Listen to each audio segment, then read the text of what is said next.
An important aspect of keeping the family's spiritual health intact is by making full use of the family worship arrangement. In this dramatization, pay attention to how the family head is aware of the needs of the family and how he plans accordingly. Hi, my name is Joe. A few weeks ago, we all sat together for supper. I was so tired, and my wife Jenny felt the same way. She always does it all, taking care of the children so well, but it was not easy for her in recent weeks.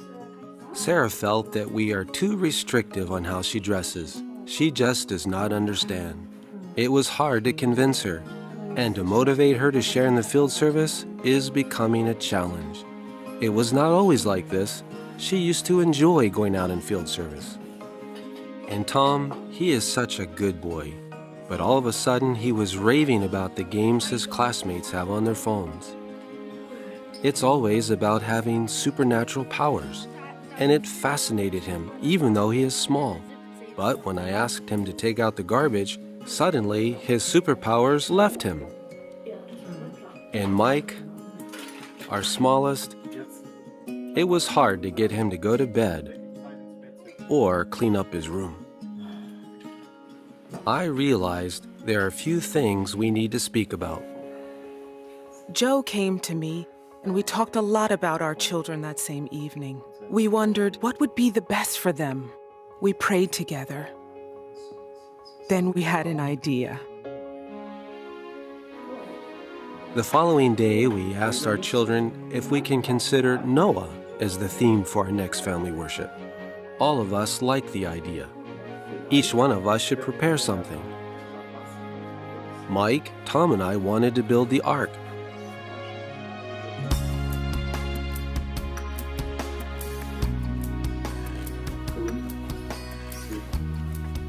And of course, we need the animals.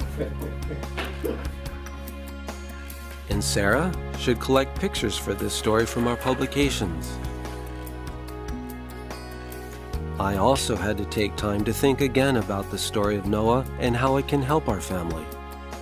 Jenny and Sarah were responsible for the wardrobe and food.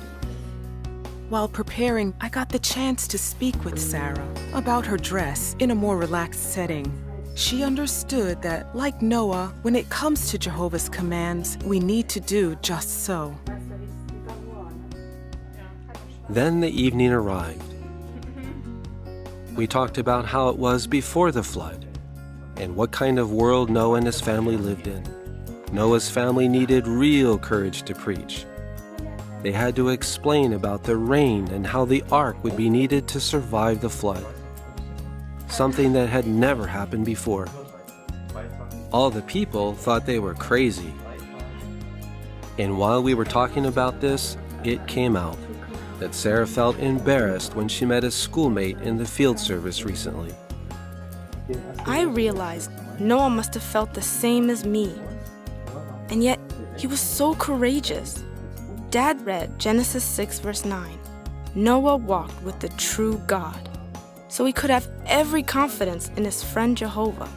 I want to be just like that. For Tom, I found a great picture. Dad told us that the world at this time was very bad. People were fighting and many were afraid. And that is why Jehovah brought the flood.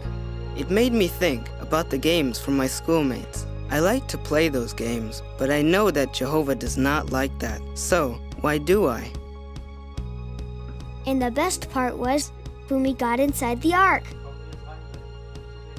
Then I read Genesis 6:19, and bring into the ark 2 of every sort of living creature. Dad showed us how the animals went into the ark. Each one had its own place, and they went inside 2 at a time without any chaos. I explained that we also need to keep our rooms clean, like the ark. I saw that Mike got the point. We wanted to keep in mind Genesis 6:22, and Noah did according to all that God had commanded him. He did just so. And then the rain came, but we survived. That was great. We all realized Noah also must have been tired sometimes, but he never gave up. This was a good lesson for us. We must take care of our family as Noah did, also by having a regular family worship like this. That example really showed many of the great benefits of family worship. In addition to the obvious, coming together to learn more about our Heavenly Father, we saw how family worship gave the daughter an opportunity to open up about matters that had been bothering her. And thanks to the good work of the parents, all of the children learned something they could apply in their daily lives.